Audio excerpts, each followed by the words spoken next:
Hello everybody, welcome back to my channel. My name is Grace and today I would like to show you a journal that I recently completed. Last week I joined the Graphics Fairy as a premium member and in it was a theme bundle called Emma. This is based on Jane Austen's book Emma, which was set in the early 1800s. Now, Emma was a young lady of 22 years and she was recently successful in matchmaking her governess, Miss Tyler, to Mr. Weston. And she thought, oh, I'm really good at this, and decided to self-appoint herself as a matchmaker for her girlfriends. And I'm approaching this journal from the point of view that I am Emma and this is my journal. I also had a paperback which was about 18 inches long, which I got from a takeout. I had some food the other day. I bought some sushi and it was so long and it was about this wide. I thought it would be fun to alter that paperback into a journal. And without further ado, I'd like to take you to the front of my journal. You can see that there's a silhouette of a young lady here, and I'm assuming that this is Emma. I traced it onto a black piece of fabric, which I then sewed onto a white piece of fabric, put lace around it, and sewed the whole thing onto this pattern paper, which was a part of the theme bundle. On the corners, I just put eyelets to prevent the bag from opening up too widely. So it's held together by a fabric clasp, by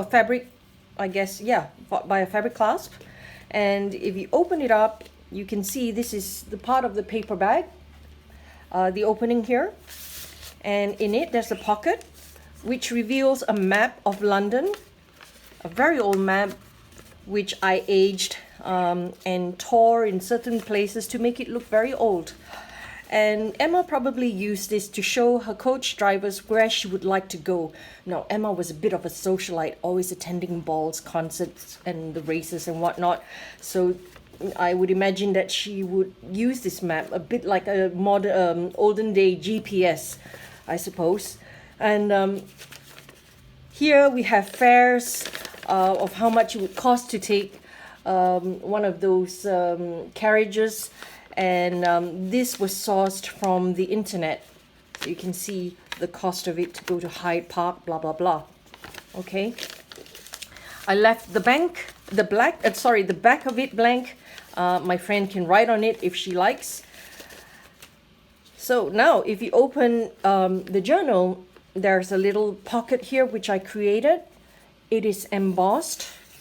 And there is a little smaller version of the silhouette which was out in the front. And if you see, there is something peeking out at the top. Oops, it's caught, so hang on a second. I'm going to pull it out gently.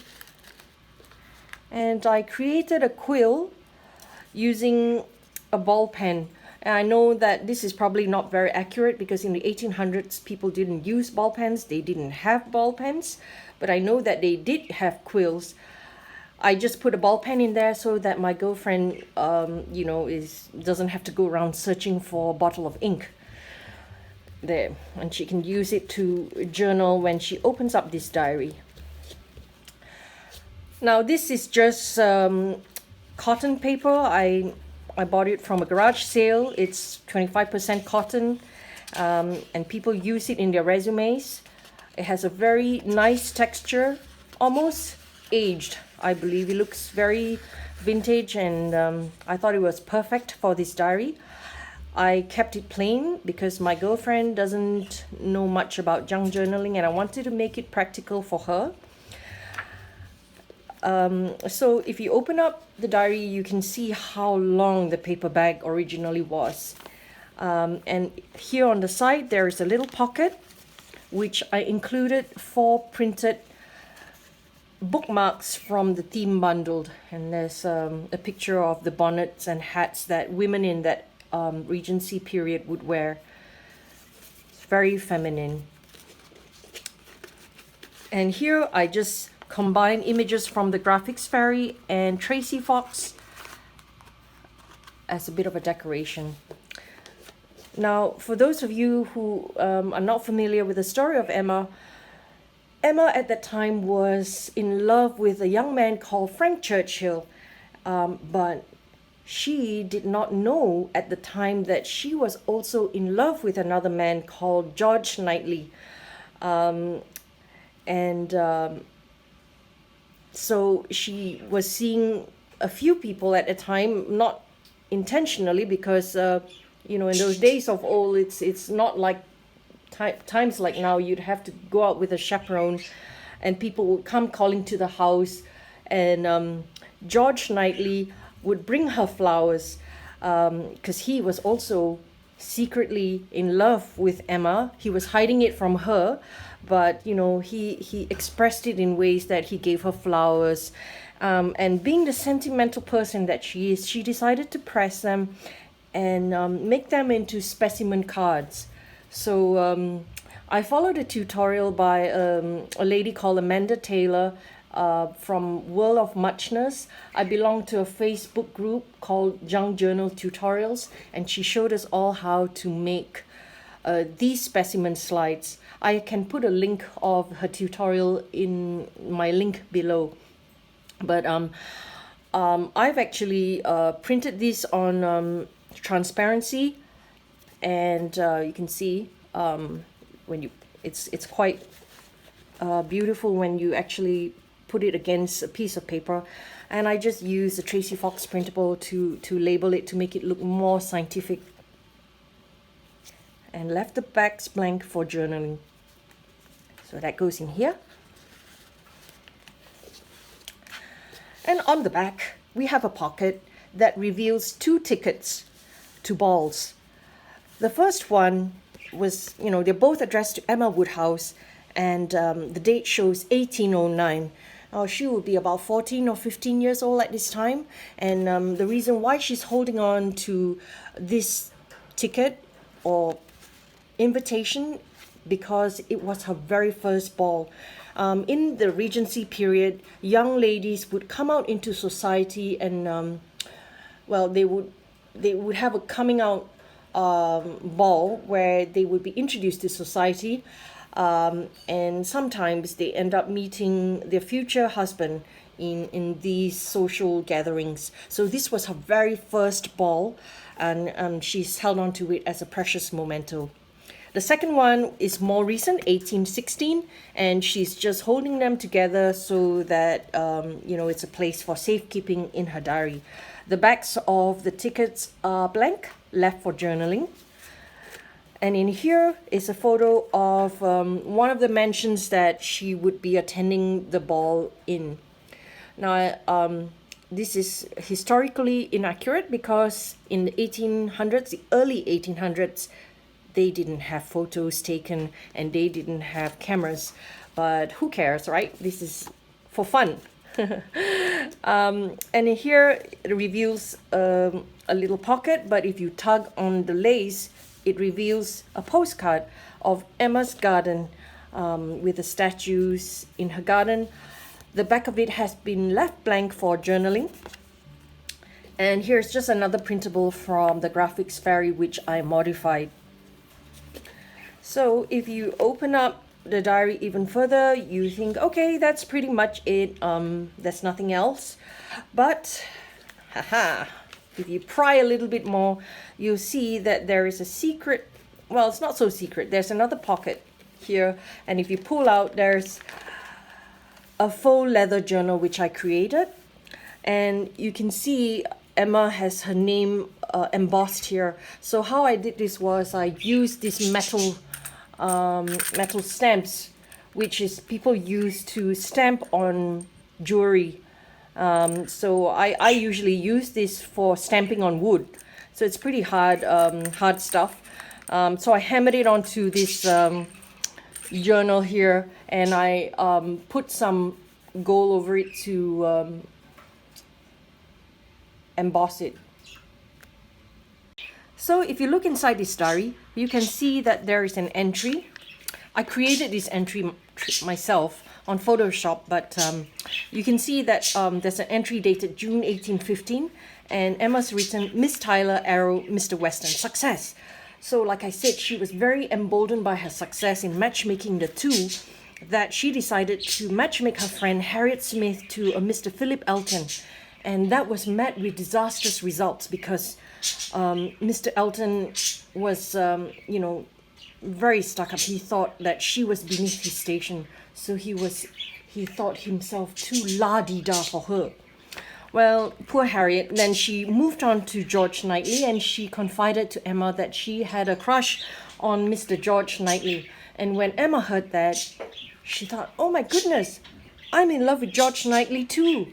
Poor Harriet, she didn't stand a chance because George, as I already mentioned, was in love with Emma. But what a triangle that was. And here there's another name of a lady called Jane Fairfax, who she tried to matchmake with Mr. Dixon. And also at the time, Emma fancied, had an entry, because what young lady wouldn't daydream about the man she would be marrying? And so she wrote me, arrow, Frank Churchill, and she had a massive crush on this young man, but that crush only lasted about a week. So if you look here, there's a dotted line also leading to George Knightley, because she was unsure about him, which is why she had that question mark there. So this diary is pretty empty.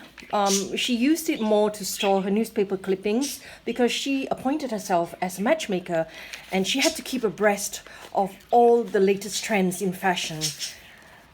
Here, she kept newspaper clippings from these are advertisements of a hairdresser, perfumer, and ornamental hair manufacturer. Here is a fashionable warehouse ad where she would get her ball gowns from. And I sourced this myself from the internet.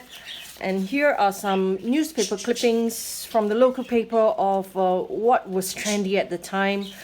Further in the diary, there is a middle section which I created. It's like a fold-out page with all the latest fashion trends, and my friend can journal in it if she likes. See, these are the bonnets of what people would wear during the Regency era. Okay. Now back to the other page. Here I've got a little ribbon holding on to fabric clippings. She was keeping that because she wanted to make a day dress out of it. And this is a real vintage fabric from my collection. Of course, not from the 1800s, but 1940s. And it's very pretty and soft. My friend can use it to sew onto a cardstock or make it into a bookmark if she likes. So this is another one. And I just kind of put it in here for authenticity. I can't say that word, but you know what I mean. I wanted it to look authentic, as if it was really Emma's diary.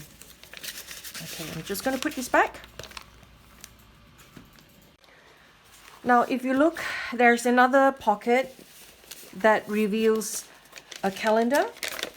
And I know in those days, people did not have calendars that look like this.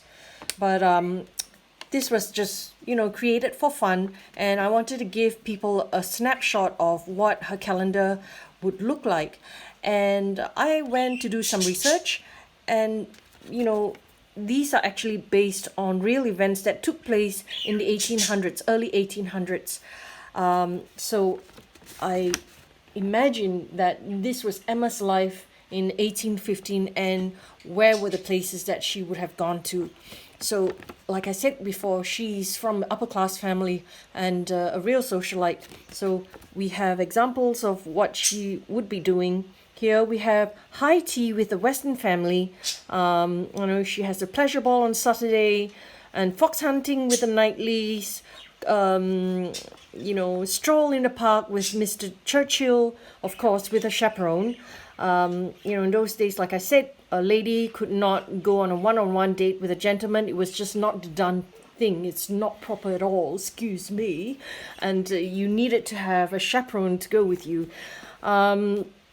What else? And spa at the Buxton. Apparently spas were huge back in the day. Who knew, huh? And there's an interesting entry here. Off to the races, Totnes races with Mr. Churchill, but on the second day she went to the races with Mr. Knightley. So here you can see that she was, it showed her indecision at that time. She was deliberating between two men. So that is just one snapshot of a time. And I also wanted to include a program. And this was a real concert that took place in the 1800s. Jane Austen herself actually attended this concert with the singers, Mr. Vaughan, Mr. Harrison, and so on and so forth. I can't even read the handwriting, but so Emma must have gone to a concert and she held on to this program. And both the back of the papers are blank once again, and my friend can have a blast writing whatever she wants.